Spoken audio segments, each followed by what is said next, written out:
Neve vazhdojmë të jemi në këtë pjesë të dytë të momentit me Rita Beadinin, me të cilën do të diskutojmë edhe disa tema të tjera. Rit, si jemi disponim këtë pjesën e dytë? Shumë mirë, u knaqa, do me thënë, unë kaloj shumë mirë këndej në të tofë në për krejt mediat dhe ju falenderoj shumë për hapësirën, sepse e vlerësoj çdo minutë. Çdo minutë është sot për ty. E kemi rezervuar çdo momentin për ty. Faleminderit. Rit, dua ndalim pak edhe tek disa koncepte, siç është për shembull familja, martesa, cili është perceptimi i Ritës në këtë drejtim? Për mua, familja, njerëzit mendojnë që të jesh e lirë dhe të kesh mendimet e mia je kundër familjes, kjo është perceptimi, që të tjerët e kanë dhe nuk është i vërtet. Unë jam aq pro familjes sa që pranoj familje të çdo lloji, madje edhe familje të cilat njerëzit e ne nuk i pranojnë. Pranoj familje të njëjtës gjini, pranoj familjet me një prind të vetëm, pranoj familjet në të gjitha mënyrat e mundshme, sepse për mua e rëndësishme është që një familje të ketë dashuri brenda, mirëkuptim brenda, të merren vesh me njëri tjetrin, të rriten bashkë, të mësojnë bashkë dhe nuk është e rëndësishme familja se si duket. A duket një nën, një baba dhe dy fëmijë, a duken dy baballar një fëmijë, dy nëna një fëmijë, një nënë e vetme, një baba i vetëm, për mua kjo pjesë nuk ka rëndësi.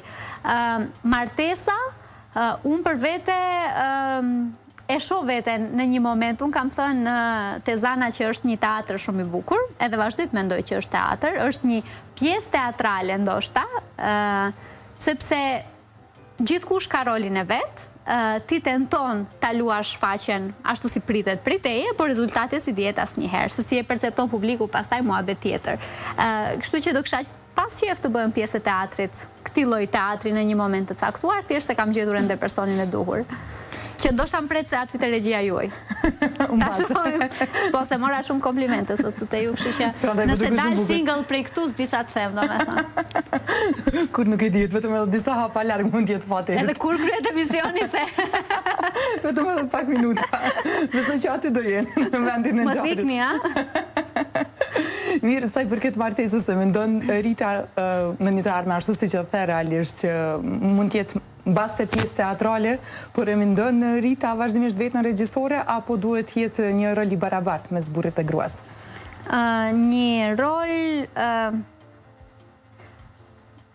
i barabartë, unë nuk mendoj që ne synojmë, do me thënë barazia është ajo cilën e synojmë. Ne do kishim dashur një botë të barabartë, nuk është asnjëherë e tillë. Kështu që as në martesë nuk mendoj që arrihen gjërat barabartë. Gjithmonë ka një partneri i cili e do tjetrin pak më shumë se tjetri. Gjithmonë ka një partner i cili kontribuon në një aspekt pak më shumë se tjetri. Kështu që absolutisht nuk mendoj që ka barazi në këto punët sociale. Mirë po duhet të synojmë barazin. Duhet të ketë mirëkuptim, duhet të ketë marrëveshje mbi të gjitha. Ndarja e punëve për aq kohë sa personat mes një lidhje merren vesh, është edhe funksionon për to, është shumë okay.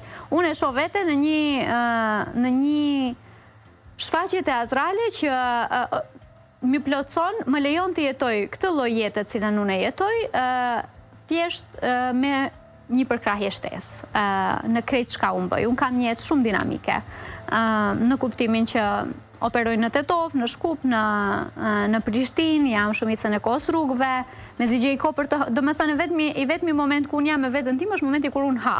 Edhe ndonjëherë ha edhe në vetur, edhe atë moment nuk e kam për vete, kështu që kam një jetë goxha dinamike dhe kam nevojë që dikush atje jashtë i cili pranon të jetë partnerim ose i cili do të jetë partnerim të pranoj këtë lloj jetese, po flas për veten personalisht.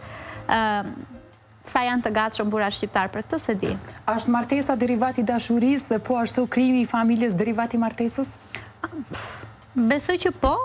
Varet si e shif se ne kemi shumë definicione strikte për këto gjërat. Nuk janë gjërat aq bardhëzi. Sidomos në Evropë, në vendet pak më të zhvilluara, nuk funksionon as një familje në një mënyrë të caktuar, as dashuria në një mënyrë të caktuar.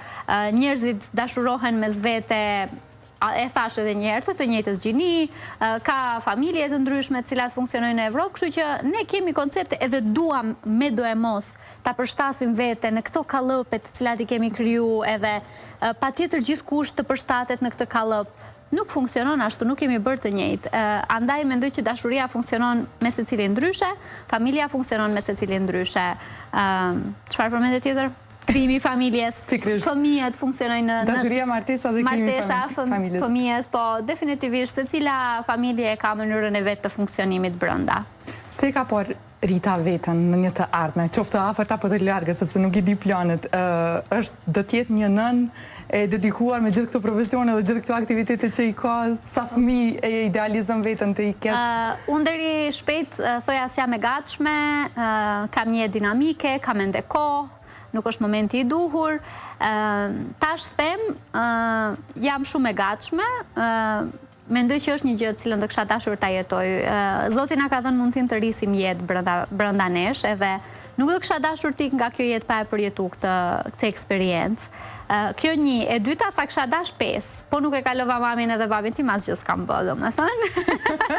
Veç po pata suportin e duhur, edhe mbështetjen e duhur, edhe aspektin financiar, sepse dua që këta fëmijë të rriten me të gjitha kushtet e mundshme, sa është e mundur kjo nuk e di, po unë jam rritur vetë me 2 motra edhe një vlla, edhe është gjëja më e bukur që mund të ndodhë njeriut. Pra nuk bën motra pa motër, vllau pa vlla, vllau pa motër, këto kombinimet e mundshme që i bëjnë 5 fëmijë. Nuk e di çka dalin fëmijët, se varet prej burit zakonisht, po çkado që të dalin i kisha bë 5. Një ulëmtim i fundit thotë që inteligjenca merret nga nëna. Po? E beson këtë? Mbase, nuk e di, nuk e di. I marr pak me rezerva këto ulëmtimet, se them ndonjëherë, nuk e di, s'po e komentoj më mirë. Megjithatë nuk do të ishte keq sikur ti po ngjani Ritës, apo jo? Nuk e di si është puna, nuk mund të të përgjigjem në këtë moment, se nuk e di kush do të jetë partneri im. Pra Rita me këtë deklarat tregon që është single. Po. Është në kërkim Rita si qëndron, beson sërish në dashuri? Duke i ditur se ke kaluar një periudhë. Unë besoj shumë në dashuri, kam pak probleme me besimin, në kuptimin e besimit të tjetrit, jo besimit në dashuri, sepse zhgënjimet zakonisht vinë me një farloj pasoje, apo? Ke një pasoj mosbesimi, ke një pasoj dyshimi për çka ti do, po unë kam zbuluar një botë plotësisht të re pas ndarjes, ka shumë njerëz të mirë atje jashtë, të cilët din të dua në mënyra të ndryshme, për aspekte të ndryshme, të shohin në mënyra të ndryshme, edhe po eksploroj, më pëlqen kjo mënyrë e re jetese. Deri në këto momente, ndihesh e lumtur? Se të tregove që antidepresantët kanë përfunduar, ke dalë në një periudhë, themi, pas një errësirje sërish të shohësh edhe ta rimerrësh veten në mënyrën më të mirë të mundshme. Si ndihet Rita momentalisht? Po, ma bëjnë shpesh këtë pyetje, a jetash e lumtur? Jam. A ka qenë periudhë vështirë? Absolutisht. Ka qenë një prej periudhave më të vështira të jetës time. Jo një prej, periudha më e vështirë e jetës time. Ky 9 mujosh që kam lënë mbrapa. Thjesht sepse ti mbrin me një pikë ku mendon që jeta mos ka kuptim, nuk ja vlen të jetosh. Kishte një moment ku thoja, po unë jam shumë e kënaqur me çka i kam dhënë botës deri në këtë moment. S'kam çka marr dhe as s'kam çka jap më tepër në këtë botë, sepse ndihesh ashtu, po njerëzit duhet ta kuptojnë që kjo është thjesht një periudhë kalimtare, është thjesht një gjë që kalon, është thjesht një gjë e cila është e momentit, ka pasojat e veta, vinë si pasoje rrethanave të ndryshme në cilat njeriu gjendet për momentin. Unë një gjë e di që askush të meriton të ndihet kështu. Mirë, po jemi njerëz dhe duhet ta pranojmë. Do të thënë gjëja më e vështirë që unë kam kaluar gjatë terapisë është të pranoj që pjesë e jetës janë edhe momentet e këqija. Nuk mund të pretendojmë të jemi të lumtur gjatë gjithë kohës. Andaj e kam pranuar tashmë di të pranoj edhe trishtimin, edhe dëshpërimin, edhe nuk e di, ndjenjat e këqija si pjesë të jetës edhe si ajo që i jep kuptim pastaj lumturisë në vazhdim. Është një frazë që thotë koha shëron gjithçka. Pajtohesh me këtë? Po, mendoj që është ilaçi më i mirë, edhe ndonjëherë ilaçi i vetëm. S'ka opsion tjetër.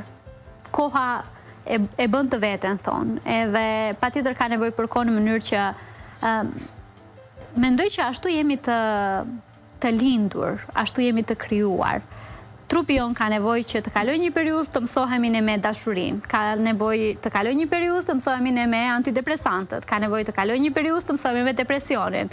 Krejt këto janë ndjenja të cilat i kushtojnë kohë trupit. Edhe shërimi nga dashuria është një periudhë që kërkon kohë.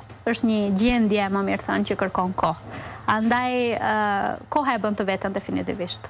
Rita, unë të falenderoj shumë për kohën fillimisht, sepse të marrësh rrugë nga atje drejtuar vlerësojmë jashtëzakonisht shumë, por edhe për sinqeritetin e treguar deri në këto momente. Ishte me të vërtet një bisedë të cilën unë personalisht e shijova shumë, uroj ta kenë shijuar edhe gjithë shikuesit. Unë të falenderoj shumë ty për hapësirën, për ftesën, televizioni tuaj që është gjithmonë me jep hapësirë, gjithmonë është i gatshëm të më ftoj edhe të më ketë në studiot e veta, s'është hera e parë. Kam qenë edhe në emisione tjera këtu te ju, edhe është gjithmonë shumë kënaqësi. Kjo një, edhe e dyta, falenderit ty shumë për pyetjet, sepse edhe mënyra se si drejtohen pyetjet nxjerr pastaj përgjigjet. Kështu që nëse ty të ka pëlqyer, është thjesht reflektimi joti. Kënaqësi e jashtëzakonshme. Faleminderit shumë. Të dashur